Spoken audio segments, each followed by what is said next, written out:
अभ्यास का महत्व। प्राचीन समय में विद्यार्थी गुरुकुल में रहकर ही पढ़ाई किया करते थे। अगर किसी भी बाहर के बच्चे को शिक्षा ग्रहण करना होता था तब उसे शिक्षा ग्रहण करने के लिए गुरुकुल में भेजा जाता था और सारे बच्चे गुरुकुल में ही रहकर गुरु के सानिध्य में आश्रम की देखभाल किया करते थे और अध्ययन भी किया करते थे। ये कहानी है महान विद्वान वरदराज की, कैसे इन्होंने मंदबुद्धि बच्चे से एक महान विद्वान बनने तक का सफर तय किया। दोस्तों, अगर आप लोग अपनी जिंदगी में लगातार हार का सामना कर रहे हैं और आपको लग रहा है कि अब मैं नहीं कर सकता, या मुझसे नहीं होगा, या मेरी किस्मत में नहीं लिखा, या मेरी तो किस्मत ही खराब है, या आपसे कोई कह रहा है तुझसे नहीं होगा या तू नहीं कर सकता, तो ये कहानी आपको जरूर सुननी चाहिए।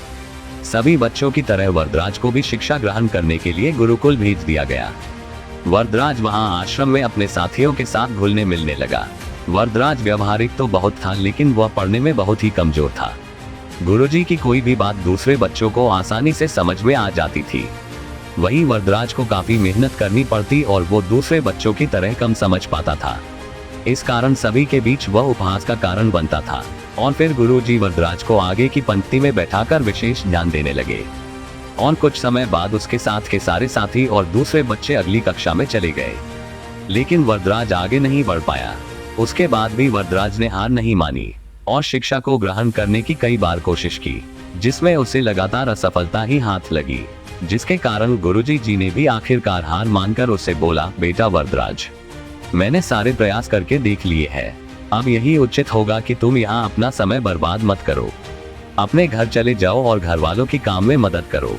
गुरु जी की यह बात सुनकर वरदराज ने भी सोचा कि शायद विद्या मेरी किस्मत में नहीं है और भारी मन से गुरुकुल से घर के लिए निकल गया। दोपहर का समय था, रास्ते में उसे प्यास लगने लगी। इधर उधर देखने पर उसने पाया कि थोड़ी दूर पर ही कुछ महिलाएं कुएं से पानी भर रही थी। वह कुएं के पास गया। वहां पत्थरों पर रस्सी के आने जाने से निशान बने हुए थे, तो उसने महिलाओं से पूछा, ये निशान आपने कैसे बनाए? तो एक महिला ने जवाब दिया, बेटे ये निशान हमने नहीं बनाए, ये तो पानी खींचते समय इस कोमल रस्सी के बार बार आने जाने से ठोस पत्थर पर भी ऐसे निशान बन गए हैं। उस महिला की बात सुनकर वरदराज सोच में पड़ गया। उसने विचार किया कि जब एक कोमल सी रस्सी के बार बार आने जाने से एक ठोस पत्थर पर गहरे निशान बन सकते हैं, तो निरंतर अभ्यास करने से मैं विद्या ग्रहण क्यों नहीं कर सकता। वरदराज ढेर सारे उत्साह और आत्मविश्वास के साथ वापस गुरुकुल की ओर लौट आया। कहा जाता है कि वरदराज को आश्रम से जितना समय कुएं तक पहुंचने में लगा, उससे आधा समय कुएं से आश्रम वापस लौट कर आने में लगा। वह आश्रम लौट आया और गुरु जी के चरणों में लिपट गया। जब गुरु जी ने उससे वापस आने का कारण पूछा तो वरदराज ने कुएं के पास की अपनी सारी आपबीती सुनाई।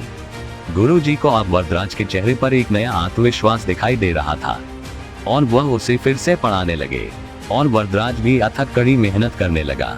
गुरु जी ने भी खुश होकर भरपूर सहयोग किया। अब वह बिल्कुल बदल चुका था। निरंतर अभ्यास से उन्होंने सबसे जटिल सूत्रों को समझा। वह अपने साथियों को पाणिनि के व्याकरण के सूत्र समझाने लगे।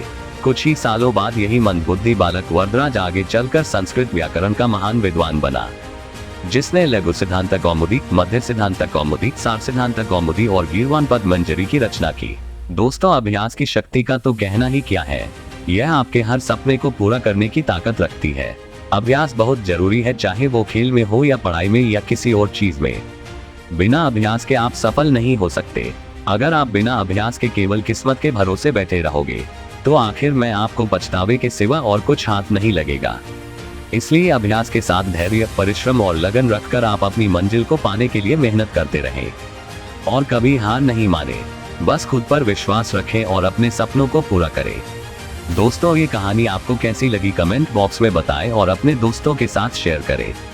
और अगर कहानी अच्छी लगी हो तो वीडियो को लाइक और चैनल को सब्सक्राइब जरूर करें। धन्यवाद।